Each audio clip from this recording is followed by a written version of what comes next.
ठीक है बैठो। देखो 12 के बाद जो परीक्षा होगी उसमें सबसे महत्वपूर्ण परीक्षा है यूपी पुलिस। 20-30 हज़ार की भर्ती आएगी, उसमें कुछ करना नहीं है। देखो कई लोगों को लगता है कि एनसीसी लेने से यूपी पुलिस बन जाओगे, तो वो कहने की बात है, वो सब जमाना गया।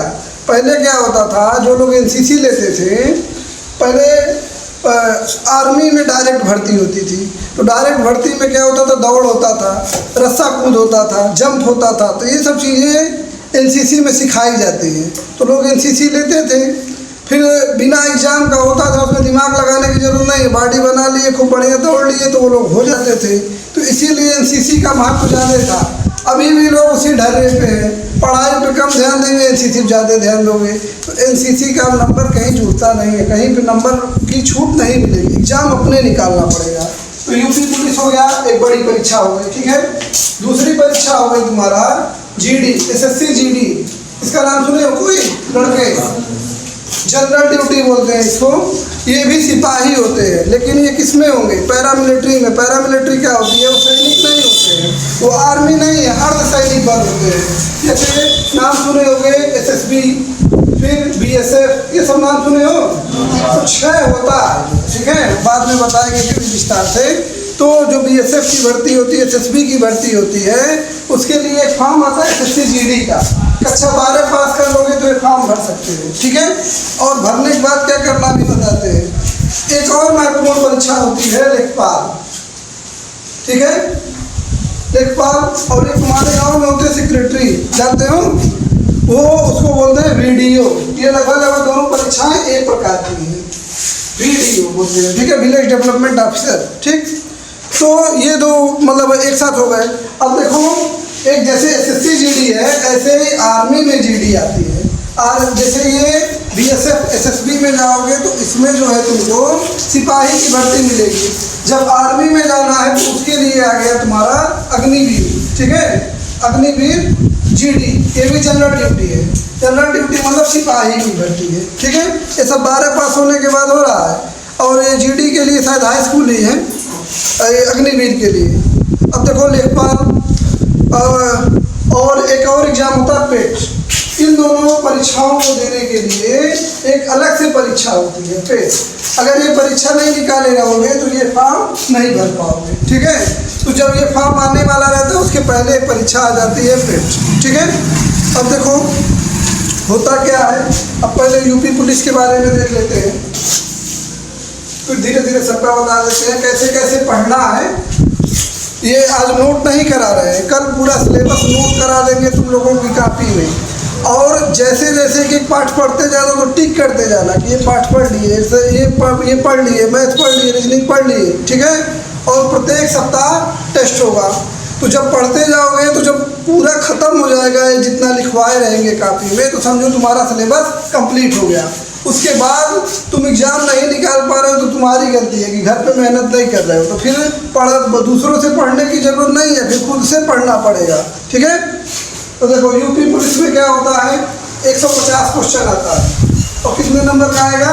300 नंबर का, ठीक है। 150 क्वेश्चन होगा, 300 नंबर का आएगा, यानी कि एक क्वेश्चन 2 नंबर का। अगर 2 नंबर का अगर सही किए तो 2 नंबर पाओगे, अगर गलत कर दिए तब क्या होगा? कुछ नहीं, देखो आधा नंबर कट जाएगा। 2 नंबर का है, अगर सही किए तो 2 पा गए, अगर गलत करोगे तो आधा कट जाएगा। जो सही किए हो ना, मानो 4 क्वेश्चन सही, मतलब एक क्वेश्चन सही किए, 4 क्वेश्चन गलत कर दिए, तो 4 क्वेश्चन में से आधा आधा कट के 2 हो जाएगा कि नहीं? आधा गुणे 4 करो कितना आएगा? 2। और एक सही किए थे, यानी 5 क्वेश्चन में अगर तुम एक सही किए और 4 गलत कर दिए तो दोनों, अब इसमें पाए 2 नंबर, इसमें हो गया -2, इसमें +2 हुआ, इसमें -2, यानी तुम्हारा नंबर क्या हो जाएगा? 0। समझ में आया? इसको बोलते हैं माइनस मार्किंग। तो यूपी पुलिस में आधे नंबर की माइनस मार्किंग है। 2 नंबर का प्रश्न है, अगर गलत करोगे तो आधे नंबर की माइनस मार्किंग, ठीक है। अब यूपी पुलिस में इस 150 क्वेश्चन में आएगा क्या क्या, ठीक है। इसको देखो, जो देखो कक्षा 12 के बाद परीक्षा भर रहे हो फॉर्म, तो कक्षा 12 के बाद का कुछ भी नहीं आएगा। जो भी आना है कक्षा 12 के पहले पहले आएगा। अगर 6 से लेकर के 12 तक को बढ़िया से पढ़ दो तो इसकी तैयारी करने की जरूरत नहीं पड़ेगी अलग से, ठीक है। तो देखो क्या आएगा, पहले आएगा हिंदी। हिंदी में क्या आएगा, वही जितना भी व्याकरण तुम लोगों को पढ़ाया जाता है कक्षा 6 से लेकर के 12 तक, जैसे पर्यायवाची, विलोम, समास, संधि, अलंकार, यही सब आएगा इसमें हिंदी में। हिंदी का क्वेश्चन देखो 150 है तो 1/4 हिस्सा बांट लो, लगभग 38 के आसपास आएगा। 38 हिंदी, 38 का सब मान लो, ठीक है। हिंदी हो गया। फिर आएगा गणित। अब गणित जो है कक्षा 12 का नहीं आएगा, कक्षा 11 का नहीं आएगा, ठीक है। कक्षा 10 तक की गणित आती है, उसमें भी कक्षा 6, 7, 8 में जो गणित पढ़े हो कि एक खेत में इतने मजदूर काम करते हैं, तो मान लो एक खेत में 10 मजदूर काम कर रहे हैं, अगर 20 लगा दिया जाए तो कितने दिन में काम होगा, ऐसा प्रश्न आता था ना 6, 7, 8 में। उसके अलावा क्या आएगा, प्रतिशत आएगा, ब्याज आएगा। उसके लिए हमें किताब ले आएंगे, जो है उस किताब को सबको रखना है अपने पास। सर यहाँ सवाल बताएंगे, घर से लगा के आना, और जब टेस्ट होगा तो पता चल जाएगा कौन घर पे लगाता था कौन नहीं लगाता था, ठीक है। गणित हो गया। और एक हो गया रीजनिंग। रीजनिंग क्या होता है, देखो रीजनिंग का मतलब हो गया कि कुछ ऐसे प्रश्न होंगे जिनका कोई मतलब नियम नहीं होता, वो तरीका पहले से बनाया रहता है कि ये करने पे ये हो रहा है तो ये क्या हो गया। जैसे कह देगा कि सभी सांप बिल्लियाँ हैं तो सभी कुत्ते सांप हैं, ऐसे करके कुछ टर्मोलॉजी से आता है प्रश्न, उसी को रीजनिंग बोलते हैं, ठीक है। वो हम बताएंगे तो देख लेना क्या है। और एक आ जाएगा सामान्य अध्ययन। क्या सामान्य ज्ञान जिसको बोलते हो तुम लोग, मान लो सामान्य अध्ययन लिख दिया, सामान्य ज्ञान जीएस जिसको बोलते हो, जीके जिसको बोलते हो, ठीक है। अब देखो गणित का तो क्लियर है, गणित में गणित आएगा, रीजनिंग में रीजनिंग आएगा। सामान्य अध्ययन क्या होता है, सामान्य ज्ञान क्या होता है, तो सामान्य ज्ञान बहुत बड़ा मतलब चाहे जहाँ से प्रश्न पूछ सकता है, लेकिन उसको हमको पकड़ना है। अब चाहे जहाँ से पूछेगा तो इसका मतलब थोड़ी ना हम पढ़ेंगे नहीं, हमको पढ़ना है खोज के। तो मुख्य रूप से कहाँ से पूछता है, तो 5 विषय होते हैं इसमें जहाँ से पूछेगा। इतिहास होता है, ठीक है, भूगोल होगा, विज्ञान, और इधर जो है राजनीतिक विज्ञान दिख रहा है जी, राजनीतिक विज्ञान या इसी को नागरिक शास्त्र हम लोग बोलते हो ना, तो बोलते हो ना नागरिक शास्त्र। और एक और होगा अर्थशास्त्र। ये 5 चीज़ें ये होंगी।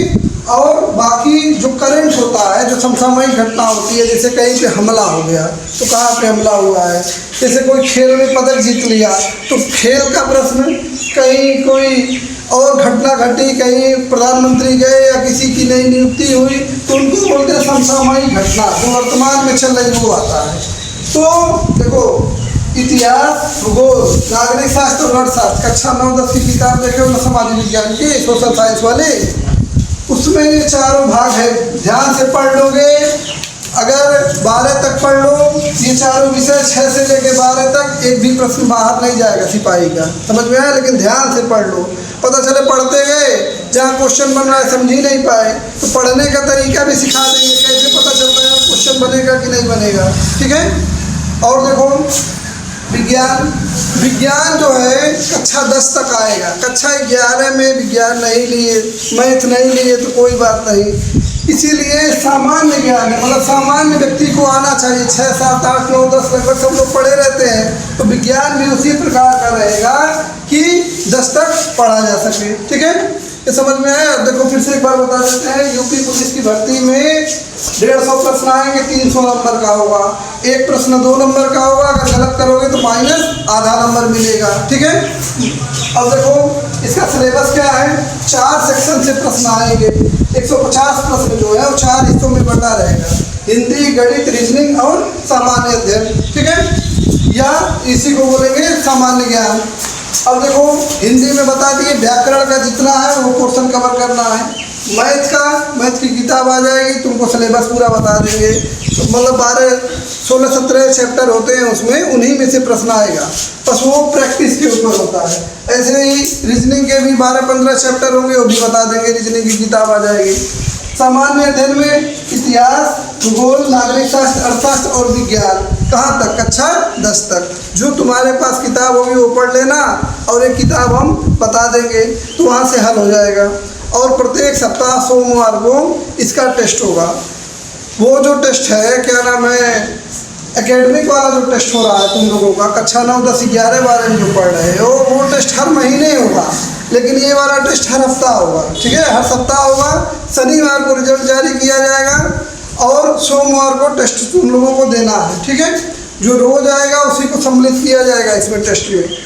रोज नहीं आओगे तो फिर हम शामिल नहीं करेंगे तुम लोगों को, क्योंकि पिछली बार जो पढ़ाने में दिक्कत आई थी यही था। जो है कई लोग आना जाना बंद कर दिए तो दिक्कत हो रही थी। 10 ही लोग रहो, 5-4 लोग मिल जाओ, 4 लोग भी अगर मिल गए, 4 लोग 5 लोग मिल गए तो डेली पढ़ाते रहेंगे। ठीक है, डेली आओ, डेली पढ़ाते रहेंगे। अब देखो दूसरी भर्ती कौन बताए थे, एसएससी जीडी की।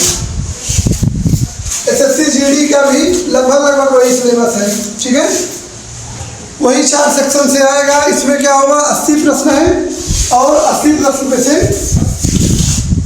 इसमें 80 प्रश्न है कितने नंबर का, 160 नंबर का, यानी कि ये भी 2 नंबर का एक प्रश्न है। इसमें भी वही माइनस मार्किंग आधे नंबर की, और सही करोगे तो 2 नंबर। लगभग सिलेबस वही है। इसमें एक अंतर आता है, अंतर ये है कि अगर तुमको हिंदी नहीं आती है तो हिंदी की जगह इंग्लिश ले सकते हो। इंग्लिश ग्रामर आएगा, उसमें टेंस आएगा, और जैसे अपोजिट आ गया, सिनोनिम्स आ गया, जिसको जो हिंदी में पर्यायवाची और विलोम पढ़ रहा है वही इंग्लिश में आएगा। तो जिसकी जो इच्छा रहेगी दोनों में से ले सकता है, बाकी सिलेबस वही है। ठीक है, आर्मी जीडी में 50 प्रश्न आएगा, 50 नंबर का रहेगा। ठीक है, उसमें विज्ञान पे विशेष फोकस रहता है, जिसको विस्तार से बाद में बताएंगे। ठीक है, लेखपाल में और वीडियो वाली जो परीक्षा है और पेट की परीक्षा है, इनमें 100 प्रश्न आता है 100 नंबर का। ठीक है, लेकिन थोड़ा थोड़ा बस अंतर है। 3 सेक्शन तो आता है, जैसे हिंदी आएगा, रीजनिंग आएगा और मैथ आएगा। जीएस की जगह पे थोड़ा थोड़ा बदल जाता है, जैसे कुछ में ग्राम विकास आ जाएगा, कुछ में और अलग आ जाएगा। तो वो जब अगली कक्षा में आएंगे तो लेखपाल का अलग से सिलेबस पूरा बता देंगे, और वीडियो का अलग से बता देंगे, पेट का अलग से बता देंगे। ठीक है, मुख्य रूप से हमारी तैयारी रहेगी इन्हीं 2 परीक्षाओं में, पुलिस और एसएससी जीडी। और देखो जो ऐसा जीएस मतलब जो सामान्य अध्ययन होता है, जो आईएएस पीसीएस के बारे में सुनते हो ना, यूपीएससी के बारे में सुने हो कोई? यूपीएससी और एक होता है यूपीपीएससी। ठीक है, इसमें जो है मैथ का रोल नहीं है।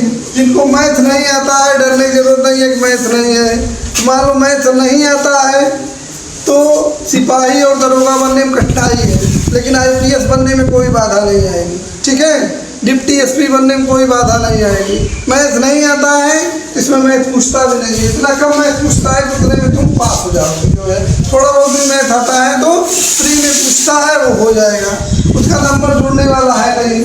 बाकी जो सामान्य अध्ययन हम लोग पढ़ेंगे उसी पे ज़्यादा फोकस रहेगा। सवाल मैथ जो कभी नहीं पढ़ाएंगे, कुछ दिन बाद पढ़ाएंगे, 15-20 दिन क्लास चल जाए, फिर 2-2 एक क्लास मैथ भी पढ़ाते रहेंगे। चाहे मैथ की किताब खरीद लो, 1-1, 2-2 प्रश्न बताते रहेंगे, बाकी घर पे लगाते रहो। ठीक है, ज़्यादा हम लोगों का फोकस रहेगा सामान्य अध्ययन में या सामान्य ज्ञान में, जिसमें इतिहास, भूगोल, नागरिक शास्त्र, अर्थशास्त्र और विज्ञान पढ़ाएंगे। ठीक है, ये जो इतिहास, भूगोल, नागरिक शास्त्र, विज्ञान पढ़ाएंगे वो यूपीएससी में भी काम आएगा, यूपीपीएससी में भी काम आएगा, एसएससी में भी काम आएगा, दरोगा में भी काम आएगा, हर जगह काम आएगा। ठीक है, ठीक है, जिनको पढ़ना होगा कल से इसी कमरे में 12:30 बजे के बाद रुक जाएंगे। दूसरी कमरे में अगर कक्षा चल रही है तो इस कमरे में आ जाना। ठीक है।